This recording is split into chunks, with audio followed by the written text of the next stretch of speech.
Okay, here we are. So, continuing on in week 2 of fear. So, I want to go over the downloadable that you have that's called Recognizing the Root Cause of Your Fear. So, let's go over that really briefly. I'm just going to kind of skim through it, but I want to give you some ideas on how it works and how you can get the most out of it. So, I'm going to go ahead and pull it up so I can see it, and I'm looking at it as I talk to you. And you don't have to pull it out. Just kind of remember what I'm saying. So when you get there and you have it and you pull it out and you do it this week, that you'll remember my voice in your head going over this downloadable with you, because something very important happens for you this week. This week, you start your mirror work, which is what you will be doing throughout this journey. And this is very, very, very important. So I'm glad we're here. I'm glad we're doing this. Let's tackle this, recognizing the root of your fear. So you already answered your journal questions and you've identified your fear. So now we're going to find out the root cause. I provided you in the downloadable 2 sets of lists. One list is childhood. The other list is adulthood, because we're going to determine some of you had a great childhood. Everything was roses, and I think that's wonderful. What an awesome blessing. And you didn't have a fear issue until you were an adult and something came up, or there was an incident that happened in your adulthood, which is very probable. So we're going to go through some of those things that can happen, and we're going to recognize the root. So you're going to look at the list in childhood, and you're going to, by this list, you're going to circle the category or categories where either negative words or emotions or beliefs were said to you or modeled in front of you as a child. So I have on the list your looks, your talents and abilities, your love and relationships. And when I say your looks, did somebody tell you you're too fat, or you're too skinny, or you're too dark, or you're too light, or you're too whatever? You know what I mean? We know how the world can be and how people can say negative, harmful, hurtful things to children, beautiful, beautiful children, and make them feel less than the truth of who they are, which is beautiful and wonderful and worthy of love. But when you were a kid, did somebody say some things to you that hurt you? That hurt you about your looks, that hurt you about your talents and abilities? Were you in a child and you saw a domestic violence relationship or something not good about relationships? Did it happen in your community? Were there kids on the street who said something to you? In your neighborhood, did something say something to you about your potential, your intellect? That they say you're too dumb, or you'll never learn this stuff? I hate even saying that, but I do know that certain kids, maybe even in a teaching environment, that a teacher said something to you that stuck with you, that created something in your heart, that created a wrong thinking in your mind, a thought pattern in your mind, the neural pathway that we're talking about, that made you feel like you were less than, that made you feel like you weren't smart, that made you feel like you couldn't succeed, or that made you feel like you were limited and you could never be anything or everything that you wanted because you just weren't enough. Did somebody say something like that? Did somebody model a different bad behavior with money in front of you, like the example I gave from my friend? Or maybe somebody was emotionally abusive. Maybe something came from your mother, your father, an aunt, uncle, cousins. So there's a list you're going to circle. You're not going to write down what that thing is. You're just going to circle, yeah, like this happened to me there. And I want to give you an example of the root cause of certain things. So if you were told growing up that you need to show that you Oh, okay. I'm sorry. I was reading what I put. Okay. If you were told growing up that you need to show strength and not cry, that you couldn't cry, that you couldn't show emotion, then your biggest fear might be being vulnerable. And that may be the root, is you have a fear of vulnerability.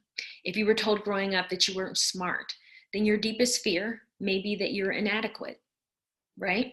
So someone tells you you're not smart, then you begin to internalize that. You create a neural pathway saying, I'm inadequate, I'm not good enough. If you were told or shown growing up that people, maybe in your household, that they made you feel that people aren't trustworthy, so then your biggest fear may be that someone's going to take advantage of you.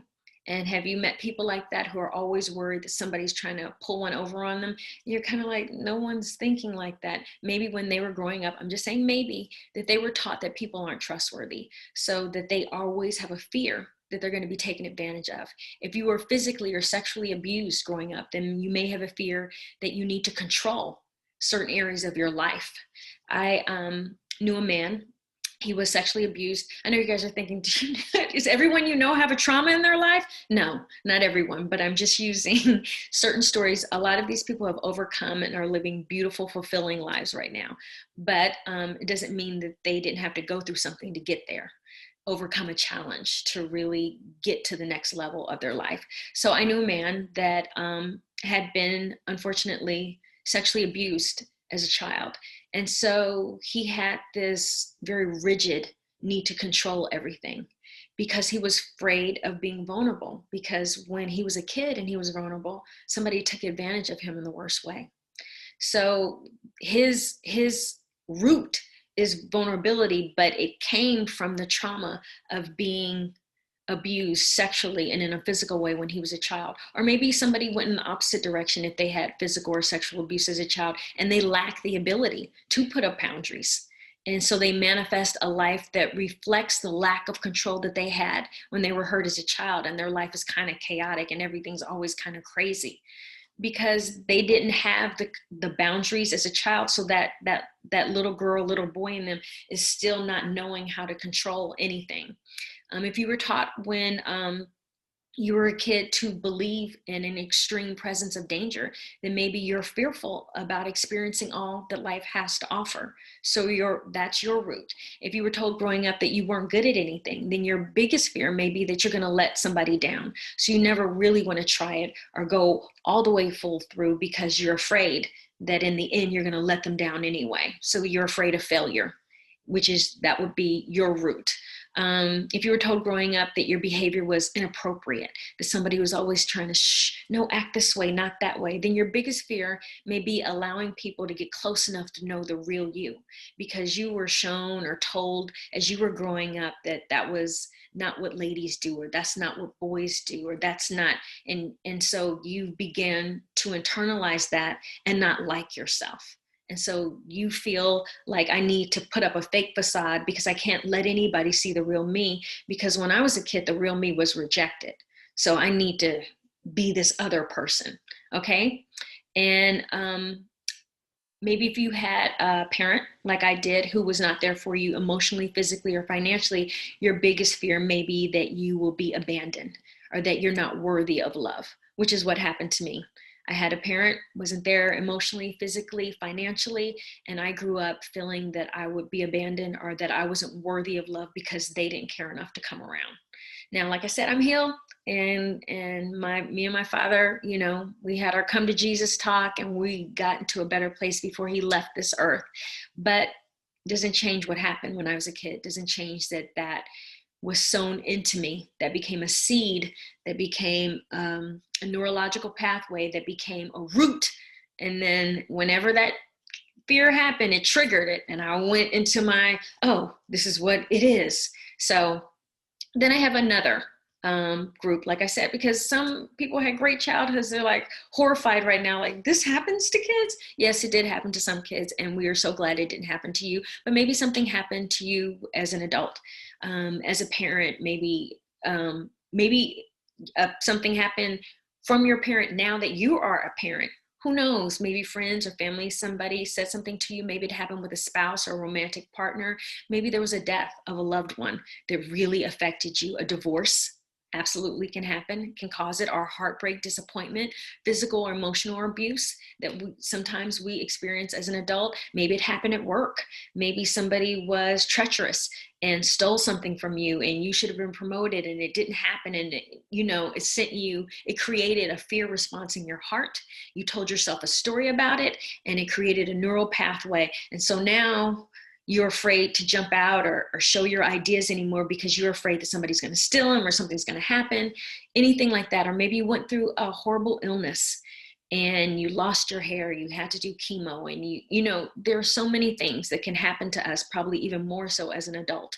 Maybe you went through financial ruin and it devastated you and it was traumatic to you because maybe you had to endure homelessness, or who knows, maybe you lost all of your businesses and it's created something that fear, the fear of trying. There's a lot of things. So if as an adult you have experienced physical or mental abuse, then your self-esteem may have been negatively affected, causing you to doubt yourself.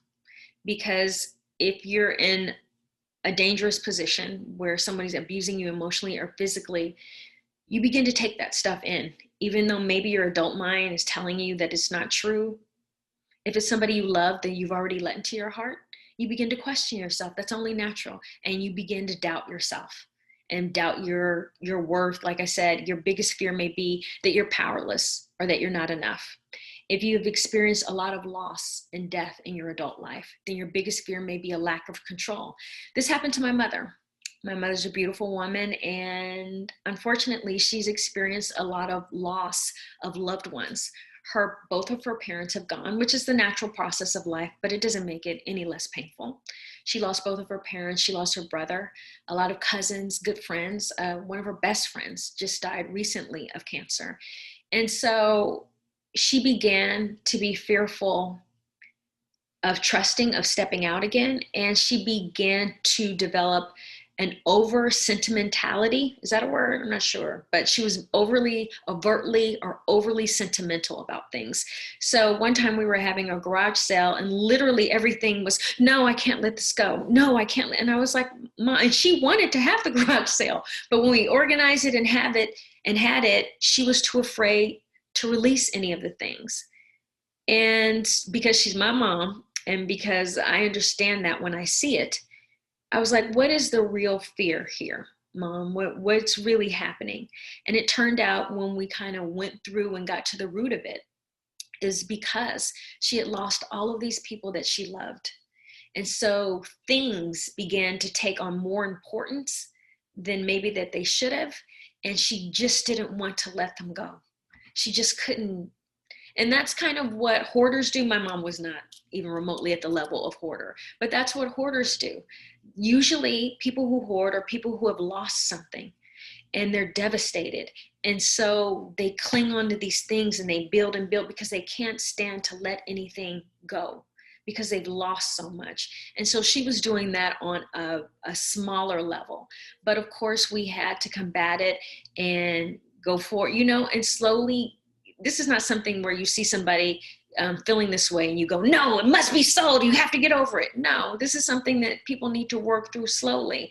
So she first had to recognize that, okay, I'm clinging on to these things and I'm over sentimental about these things because there's a hurt right here of people I've lost. And I'm projecting it onto inanimate objects that I don't want to lose because I've lost so much. So when she began to nurse that, and that's just something, grief is real. And it's something that we all have to mourn and take the time to mourn and then slowly come out of and recover from. And I'm happy to say that she's doing better and that we're having another garage sale where now she's actually the reverse. She wants to get rid of everything. I'm like, Mom, we can keep some of the things, some of your stuff. So anyway, so maybe you went through a painful divorce. Then your deepest fear may be trusting another person in a love relationship, trusting that life will work out well for you in the future because that thing, that promise you made to that person that it was going to last forever and ever, and then they broke your heart, or maybe you broke their heart and you're just afraid of trying again. You don't want to hurt somebody else, or you don't want to put yourself in a position to be hurt. That can be another neural pathway that can be the root of your fear. If you were gravely disappointed by a career or dream that never quite manifested in the way that you want it to, then maybe your deepest fear is having faith to step out and think that you can begin again in a new way. And that's very real. I felt that one too. Maybe if you battled an illness or overcame it, your deepest fear may be fully embracing life because you don't want to embrace something you're afraid you might have to possibly lose again, right? That's very real. Maybe if you struggled with a drug addiction, that your biggest fear may be that you're going to disappoint yourself or your family and fall back into that lifestyle. So all of these things can be the root fear, and those things that can happen to us as a child, or maybe something that happened to you as an adult. So after you recognize, if you go through the list and you recognize what your root is, you're going to write down 3 negative things. So we're going to use me as an example. As I said, my list of 3 negative feelings that came from my root incident with my father was I felt like I wasn't good enough, I felt like I wasn't loved, and I felt left out and abandoned. Okay, so those are the 3 things. So then I want you to write your list of 3 positive new beliefs to combat the negative beliefs. So if I felt like I wasn't good enough, then to combat that, I'm good enough. That's what I write down. If I felt that I wasn't loved, then to combat that, I say I am worthy of love, because that's the real truth. If I felt that I was left out and abandoned, then I write that I am worthy of inclusion. So my 3 things are I am good enough, I am worthy of love, I am worthy of inclusion. I am good enough, I am worthy of love, I am worthy of inclusion. So you have your 3 things, right? So you make that list of your 3 things that you're combating, those 3 negative thoughts. And you're going to set that to the side. And then you're going to begin your mirror work. Now, mirror work is a very, very serious business. And I want you to take it seriously because it is what you're going to be doing, like I said, throughout this journey. It may seem easy. Mirror work is not easy. In fact, it is very challenging. You are going to go every day, every day, but twice a day. In the beginning, when you start your day, and at the end of the day before you go to bed, you're going to do your mirror work. And your mirror work is this. You look in the mirror and you're going to say your affirmations, not the 3 that I just told you about. These are going to be new affirmations. And every day you will do this. And right now you're looking at this video and you're like, oh, okay, no problem. It's easy. It is not easy to look yourself in the eyes and say these things, especially when you've been wounded and hurt in a certain area. You may think it's easy, but it isn't. But it is so worth it. When you wake up, I do my mirror work right after I brush my teeth. Get up, brush my teeth, and right there, fresh face in the mirror, no makeup on, with my skin still healing and all of that, I say my affirmations. And your affirmations always begin with a thank you. I say thank you, and when I say thank you, my feeling is I'm thanking God. So wherever you are, maybe you are a person of faith and you're like, yeah, let's do it. I want to say thank you. And I'm thanking God too. If you're not a person of faith, you're just saying thank you. Thank you to the new day. Thank you to whatever. Don't make this hard or deep. It doesn't have to be. So you're going to do this in the mirror twice a day. I'm going to do it right now in front of you to show you. I have a list. You can use my list or you can create your own affirmations. These are your affirmations. So I would look in the mirror and I say, I thank you that I'm safe and that it is well with me. I thank you that the soul work I'm doing is allowing me to clean house so that I can walk in victory and purpose. I now lovingly allow myself to release my fear of not being worthy. I now embrace the truth, which is I am worthy. I thank you that I am well able to achieve my goals. I thank you that I am worthy of every good thing. I thank you that I am protected and loved. I thank you that I can handle anything that happens today with grace and poise. I say it and I walk out of the mirror. So I think that took probably 30 seconds. Now, you can use my affirmations, or I urge you to create those of your own. But what I want you to say in your affirmations is, I now lovingly allow myself to release my fear of, and say not your whole list, but one of the biggest fears from that list of 3. And one of my biggest fears was I'm excluded. So when I say I now lovingly allow myself to release my fear of being excluded, I now embrace the truth, which is I am included. So you now lovingly allow yourself to release your fear of whatever that thing is. And I now embrace the truth, which is whatever your new thing is. Just one word there and one word there, and to fill in your affirmations the way you want to fill it in. You're going to do your affirmations every day, twice a day. Your affirmations are going to change with each revelation, but I will tell you when it's time to change and when it's time to do something different. Do not do your affirmations. Always do your affirmations, because we made a pledge to each other when you began this journey that you are going to do it all. You're going to be fully in 100% engaged. It is 30 seconds in the mirror every day. You can do it. That's why I said do it when you brush your teeth. When you brush your teeth in the morning, when you brush your teeth at night, look in that mirror and say, I thank you that I am safe and that is well with me. I thank you that the soul work I'm doing is allowing me to clean house so that I can walk in victory and in purpose. Write your affirmations down. And if you need to look down and then look up, say it. Okay, I thank you that, good. I thank you that I'm safe and that it is well with me. Read it again. Look yourself in the eye. I thank you that such and such. Read it again. I now lovingly allow myself to release my fear of being excluded. Read it again. I now embrace the truth, which is I am included. So you're going to say your affirmations, like I said, 2 times a day. I know you're like, she repeats it a lot, because I want you to remember to do your affirmations in the mirror twice a day, twice a day. I can make a song out of it. Do them twice a day. Okay. So the next thing is, remember those 3 things that you wrote down. This is what I call my under my breath work, right?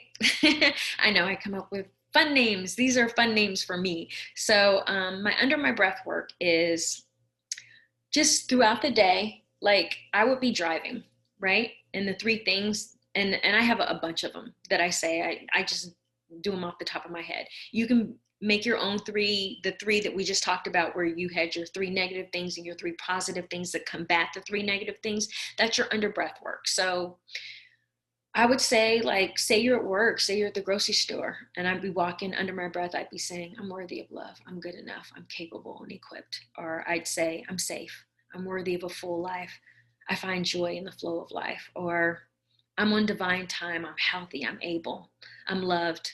God is pleased with me. I mean, whatever I needed to hear or say, that would be my under my breath work. Sometimes I'd be driving, and then when I decided, okay, when I get to the stoplights, I'm going to say my under breath work. And I would pull the mirror down, and I would look in, because I wanted my eyes to see my eyes as I was saying it. And I would say, I'm worthy of love. Whatever I needed to say, whatever my 3 things were. I think the 3 things, let me look at this affirmation. I'm good enough. I'm worthy of love. I'm worthy of inclusion. I'd be in the grocery store. I'm good enough. I'm worthy of love. I'm worthy of inclusion. Or you can say it in your mind. If you're at work and you don't want people to think you've kind of lost it, just hear it in your mind. Just hear it. Or when you go to the bathroom, when you're flushing, I'm good enough. I'm worthy of love. I'm worthy of inclusion. Whatever your 3 things are, this is, you say throughout the day, whenever you think about it, just say it. We're starting to change the neural pathway. We're starting to change the negative things we've told ourselves. We're starting to create a new thought pattern. We're starting to tell ourselves a new story, the true story about who we are and what we're capable of. We are getting rid of the pain, the fear seeds that were sown into our soul from the past. We're pulling them up by the root, but that dirt is unsettled. You have to put something back in there. And so we're putting the truth back in there, and we're saying those things under our breath over and over. And we're doing our mirror work twice a day, because we're creating new thoughts, new patterns, new beliefs, telling ourselves new stories. And this is how we get to the O, which is overcome, but not yet. This week, you are finding out your root, you are beginning your mirror work, and you're beginning your under breath work. You will be doing this work throughout. I change it up on you, so never get comfortable thinking you got it. I'm going to change it up on you to make it fresh and new. But still, right now, these affirmations apply to fear.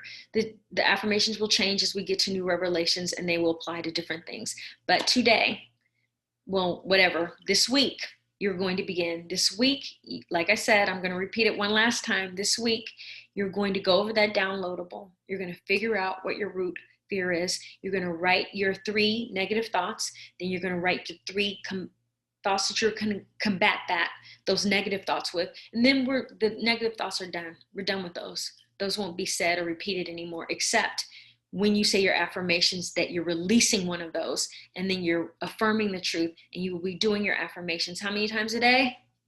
I hope everybody said twice a day in the mirror. And the under breath work is how many times a day? Throughout the day. Yes. Under your breath or in your brain, you say those things. Okay. Now, I want to remind you, go to our Live More, Carry Less bootcamp for the soul group and share your experiences. If you want to share your affirmations, if you feel like that's not too personal, share your affirmations. If you want to share the thing you're releasing and that now that you are standing on truth and embracing, share that. I want to support you. I want to hear about your journey. I promise you, it's the best part of my day. When I'm hearing about people overcoming stuff and setting themselves free, you have no idea what it does for my heart. So go ahead, share that, and get support. Get everybody cheering you on, and give support when you see people sharing their stuff. This isn't easy. It isn't easy to be vulnerable and put yourself out there and say, I used to believe this about myself. You know what I mean? And that you have a new belief now, and you're ready to embrace that you're beautiful, that there was never anything wrong with you from the beginning. And that those adults who said that to you because they were hurt and they were damaged.